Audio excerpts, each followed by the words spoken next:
Bish is saying, apologize in advance if this person isn't familiar, but what are you guys' thoughts on essence of thought harassing and trying to cancel people in the atheist community? I don't know. I don't know who this person is. Yeah, sorry. Yeah, actually, can somebody like let me know? This sounds like something like we need to know. That came after Rachel Oates, Stephen Wood. Oh wait, they're the same person that came after Rachel Oates and Stephen Woodford when Axe had their drama just this month. They're accusing the JW Telltale of supporting gay genocide. I have no idea what this is about. That sounds interesting, though. We should cover this on Atheist Republic. Yeah, whatever this is, it sounds like a great Netflix series. No, Bish, can you send the deets to Susanna? Maybe we'll cover it on Atheist Republic. Yeah. Okay. We've already done this one too. Oh, we did.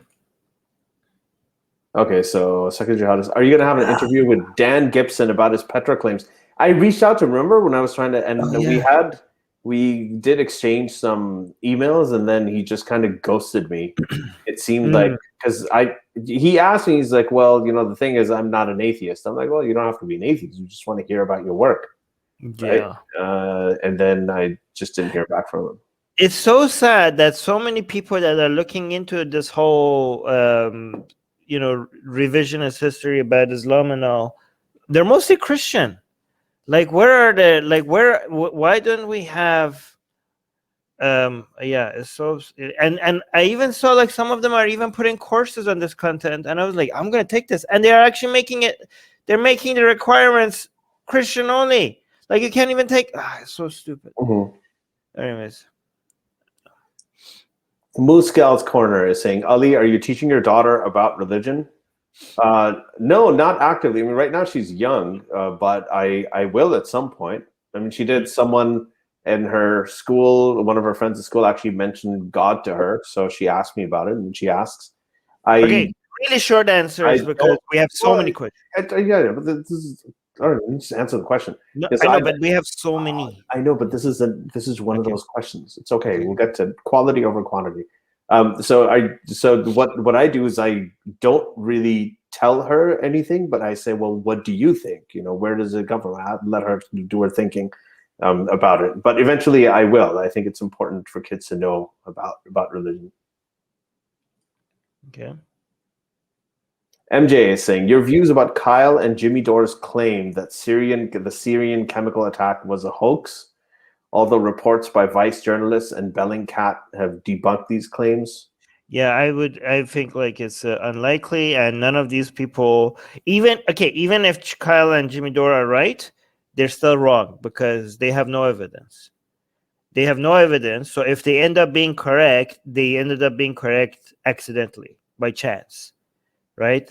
Occam's razor applies that they're both. Hitchens' razor, man. Hitchens is like what can be asserted without evidence can be dismissed. Oh yeah, both Hitchens' razors and Occam's razors will give me the impression that they're both full of crap.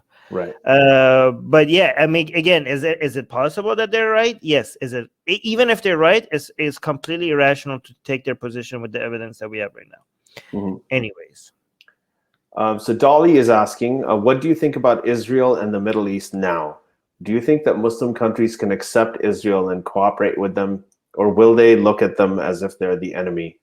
So Israel and the Middle East now, I do think that Muslim majority countries will be accepting Israel. I think those dominoes are falling already. We've seen the recent alliances with the UAE and Bahrain and Sudan, everything like that, and Saudi airspace and all that stuff. So I think that will happen. But I mean, this is a loaded question. We are going to have an episode on this. We have a guest who's lined up for this, who I think that we are probably going to have some disagreements with Armin as well. So I think it'll be kind of interesting to talk about, especially in the context of all the new developments. Okay. Yeah, actually, by the way, when you say Middle East countries, you have to separate the government from... okay, so... Do you think that Muslim countries can accept Israel and cooperate with them? Really depends on which Middle Eastern country you're talking about, right? That's like, it really depends, right? Are you talking about Iran? Likely not. Are you talking about Turkey? They already are. Even though they talk about how bad Israel is, they already have trade agreements with them, right? So it really depends which country you're specific. If you're talking about Saudi Arabia, yeah, they're desperate. They want to, but they can't because of their people.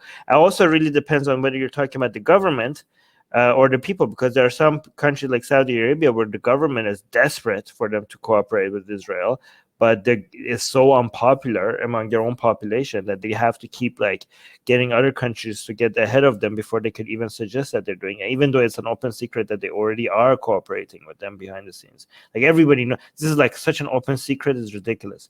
No. But yeah, but the least likely one is obviously Iran. So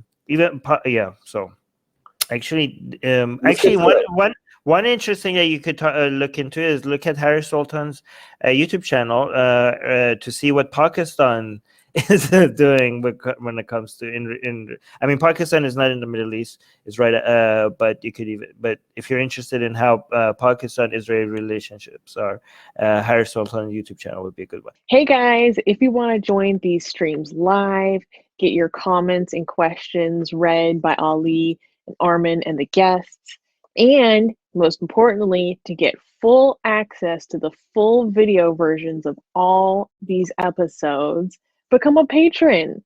Link in the description below.